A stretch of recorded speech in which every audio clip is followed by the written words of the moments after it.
Good morning. आज का हमारा टॉपिक है बायो सेवर्ट्स लॉ। बहुत इम्पॉर्टेंट टॉपिक है ये। और बायो सेवर्ट लॉ से हम मैग्नेटिक फील्ड की वैल्यू फाइंड आउट करेंगे। आपको यदि ध्यान हो तो क्लास 10th में हमने मैग्नेटिक फील्ड का पैटर्न तो पढ़ा था। Magnetic field due to a long straight wire, magnetic field due to a circular wire, लेकिन वहां पर हमने मैग्नेटिक फील्ड की वैल्यू नहीं पढ़ी थी। तो यहाँ पर बायो सेवर्ट लॉ एक ऐसा लॉ है कि इसकी हेल्प से हम मैग्नेटिक फील्ड का मैग्नीट्यूड और डायरेक्शन दोनों चीजें हम फाइंड आउट करेंगे।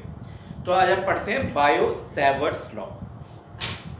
Bio Savart's law is a law by which we can find out the magnetic field due to a current element at any point. Bio Savart law की help से हम magnetic field find out कर सकते हैं किसी भी current element की वजह से, किसी भी बिंदु पर, किसी भी पॉइंट पर। मान लीजिए ये कोई हमारा करंट कंडक्टर है, करंट कैरिंग कंडक्टर है जिसपे कि हमारी करंट फ्लो हो रही है इन दिस डायरेक्शन। और ये छोटा सा मैंने करंट एलिमेंट ले लिया, डीएल एलिमेंट, लेकिन जब इसमें करंट आई फ्लो कर रही होगी तो हम इसको बोलते हैं करंट एलिमेंट और उसको हम रिप्रेजेंट करते हैं आई डी एल से। यहां पर एक इंपॉर्टेंट चीज ध्यान देने वाली ये भी है, हमको सबको पता है कि करंट एक स्केलर क्वांटिटी होती है, करंट एक आदेश राशि है। dl length element is also scalar quantity। Current scalar quantity है, एलिमेंट एक स्केलर क्वांटिटी है, लेकिन करंट एलिमेंट एक वेक्टर क्वांटिटी होती है। जब कोई करंट आई फ्लो हो रही है इस छोटे से एलिमेंट dl के अक्रॉस, तो idl will be a vector quantity. तो ये हमने कोई छोटा सा एलिमेंट ले लिया dl, और इस dl एलिमेंट की वजह से ये हमने कोई पॉइंट P लिया है जहां पर कि हमको मैग्नेटिक फील्ड निकालना है। ठीक है, हमने क्या किया, हमने इस पॉइंट P को इस dl एलिमेंट से ज्वाइन कर दिया और हम मान के चलते हैं कि जो dl एलिमेंट से पॉइंट P की जो डिस्टेंस है वो r डिस्टेंस दूर है। ठीक है, तो bio Savart law is a law by which we can find out the magnitude and direction of the magnetic field due to a current element at any point। तो हमने देखा, एक्सपेरिमेंट में हमने देखा कि जो मैग्नेटिक फील्ड की value है इस करंट एलिमेंट की वजह से it is directly proportional to I, यानी जितना इस वायर में करंट ज्यादा फ्लो होगा उतना ही ज्यादा हमारा मैग्नेटिक फील्ड होगा। dB, इसको बल्कि आप IDL लिखे, dB is proportional to IDL। Current element जितना बड़ा होगा मैग्नेटिक फील्ड की वैल्यू उतनी ही ज्यादा होगी। dB is proportional to sine theta, sine theta, where theta is the angle. ध्यान से देख लीजिएगा, यहाँ पर थीटा कौन सा एंगल है, यहाँ पे थीटा हमारा एंगल है करंट एलिमेंट और पॉइंट P को ज्वाइन करने वाली लाइन और करंट एलिमेंट के बीच का। करंट एलिमेंट और करंट एलिमेंट को पॉइंट P से ज्वाइन करने वाली लाइन के बीच का जो एंगल है दैट इज थीटा, और उसका हमको लेना है साइन, यानी dB is proportional to sine theta. तीसरा पॉइंट हमने देखा कि dB is inversely proportional to r square. Distance जितनी ज्यादा होगी मैग्नेटिक फील्ड की वैल्यू उतनी ही कम होगी। तो dB is directly proportional to IDL, dB is proportional to sin theta and dB is inversely proportional to r square। आपने तीनों को कंबाइन कर दिया और हमको यहां से मिला dB is proportional to I dl sin theta upon R square. dB is directly proportional to IDL sin theta upon r square। जब भी ये प्रोपोर्शनलिटी का साइन हटेगा एक कांस्टेंट टर्म आएगा, तो dB is equals to k IDL sin theta upon r square, where k is a constant, and its value is equals to mu naught upon 4 pi, mu naught upon 4 pi। और यहां पर mu naught की जो value है, चलिए इसकी पहले मैं यूनिट निकाल देते हैं। म्यू नॉट अपॉन 4 पाई की जो वैल्यू अब जो यूनिट होती है वो होती है टेस्ला एम्पियर इनवर्स मीटर, और म्यू नॉट अपॉन 4 पाई की जो वैल्यू है it is equals to 10 to the power -7 tesla ampere metre tesla ampere inverse metre. This is the value of mu naught upon 4 pi. अब ये mu naught क्या है?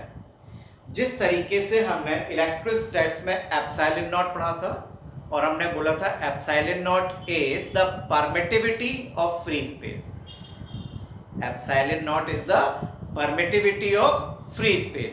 बिल्कुल उसी तरीके से यहां पर जो म्यू नॉट है उसको हम बोलते हैं परमिएबिलिटी। तो म्यू नॉट को हमने क्या बोला?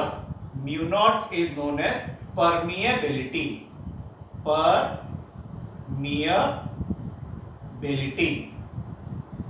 Of free space, permeability of free space. ठीक है, तो इस तरीके से हमारा फॉर्मूला हो गया dB is equals to mu naught upon 4 pi I dl sin theta upon r square। dB is equals to mu naught upon 4 pi I dl sin theta upon r square। एक चीज ध्यान देने वाली बात है, IDL current constant, current is a scalar, DL scalar, r square is a scalar, यानी ये जो डीबी हमको मिल रहा है इट इज ओनली मैग्नीट्यूड। तो यहां पर इस डीएल एलिमेंट की वजह से पॉइंट पी पर हमको मैग्नेटिक फील्ड का मैग्नीट्यूड तो मिल गया, लेकिन अभी हमको डायरेक्शन नहीं मिली है। तो डायरेक्शन के लिए हमने बात करी कि मानते हैं कि डायरेक्शन हमारी किधर हो गई, पॉइंट पी की तरफ हमने उसको ले लिया आर यूनिट वेक्टर। तो magnetic field in vector form, magnetic field in vector form, बल्कि मैग्नेटिक फील्ड की जगह आप लिखिए Biot Savart's law, Biot Savart's law in vector form. तो यहां से हमने लिखा dB vector is equals to mu naught upon 4 pi I dl sin theta r cap upon r square. r unit vector क्या हो गया? Direction along the current element and point P। यहां पर हम वेक्टर r को लिख सकते हैं magnitude of r and r unit vector. तो यहां से हमारा हो गया r unit vector is equals to vector r upon r। ठीक है, अब देखिए vector r ideal is a vector quantity, तो पहले मैं लिख देता हूं dB is equals to mu naught upon 4 pi IDL cross r upon r square और एक r और ये आ गया, तो यहां पे बन गया r cube. This is the magnetic field due to a Biot-Savart's law in vector form.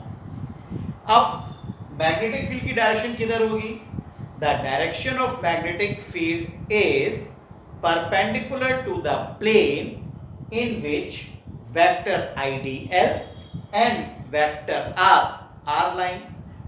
Cross product की डायरेक्शन यही होती है कि जहां पर वेक्टर ए और वेक्टर बी लाई करते हैं, वो दोनों वेक्टर जिस प्लेन में आते हैं उस प्लेन के परपेंडिकुलर हमारे क्रॉस प्रोडक्ट की डायरेक्शन होती है. तो यहाँ पर मैग्नेटिक फील्ड की डायरेक्शन हो जाएगी perpendicular to the plane in which ideal and r line. एक तो ये हो गया. दूसरा क्रॉस प्रोडक्ट की डायरेक्शन हम लेते हैं स्क्रू रूल से, राइट हैंड स्क्रू रूल. तो हमने क्या किया, यहाँ पे हमने अपना स्क्रू रखा, आइडियल की डायरेक्शन ऊपर है, this is the direction of ideal. R की तरफ this is the direction of r. Ideal से आर की तरफ जब हम आएंगे तो क्या हमारा स्क्रू अंदर की तरफ जा रहा है, तो पॉइंट P पर हमारी डायरेक्शन हो गई इनवर्ड, यानी इस व्हाइट बोर्ड प्लेन के परपेंडिकुलर एंड इनवर्ड डायरेक्शन में. और अब मैं आपको एक सबसे इजीएस्ट रूल बता देता हूं मैग्नेटिक फील्ड की डायरेक्शन को फाइंड आउट करने का. वैसे तो क्रॉस प्रोडक्ट से भी निकाल सकते हैं, मैक्सवेल्स के राइट हैंड थंब रूल से भी निकाल सकते हैं, और आपका स्क्रू रूल से भी निकाल सकते हैं. Forget about all this things. Right hand palm rule, this is the easiest way for finding the magnetic field, direction of magnetic field. आपने अपनी राइट पाम को इस तरीके से स्ट्रेच कर लिया, थंब और ये फिंगर्स. ये जो थंब है उसको रखना है आपको करंट की डायरेक्शन में. किधर रखना है? करंट की डायरेक्शन में. और इन उंगलियों को, इन फिंगर्स को उस डायरेक्शन में रखना है जिस डायरेक्शन, उस पॉइंट की तरफ रखना है जिधर आपको मैग्नेटिक फील्ड निकालनी थी. तब आपकी जो पाम होगी, पाम की जो डायरेक्शन होगी वो कैसी होती है? हमेशा perpendicular to the plane. Palm की डायरेक्शन हमेशा ऐसे ली जाएगी, पाम के परपेंडिकुलर. तो first of all stretch your right arm, right hand, thumb and fingers. Thumb को रखना है करंट की डायरेक्शन में, फिंगर्स को उस पॉइंट की तरफ रखना है जिधर आपको मैग्नेटिक फील्ड निकालनी है. तब आपकी पाम जिधर भी जाएगी वही डायरेक्शन आपकी मैग्नेटिक फील्ड की होगी. इसमें देखते हैं. सबसे पहले थंब को रखना है करंट की डायरेक्शन में, और इन उंगलियों को उधर रखना है जहां पर हमको मैग्नेटिक फील्ड निकालना था. तो क्या मैंने अपनी उंगलियों को पॉइंट P की तरफ कर दिया, तो मेरी पाम किधर जा रही है? अंदर की तरफ. तो जब अंदर की तरफ पाम जा रही है तो पॉइंट P पर हमारी मैग्नेटिक फील्ड की डायरेक्शन हो गई इनवर्ड्स. तो यहां पर मैग्नेटिक फील्ड की डायरेक्शन हो जाएगी अंदर की तरफ, और अंदर की तरफ के लिए हम दिखाते हैं क्रॉस. समझ में आया? तो मैग्नेटिक फील्ड का मैग्नीट्यूड हमारा हो गया dV is equals to mu naught upon 4 pi IDL sin theta upon r square. और डायरेक्शन के लिए right arm, right hand, palm rule. ध्यान से याद कर लीजिएगा.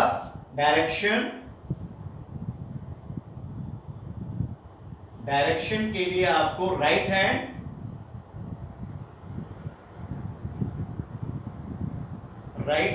Palm rule.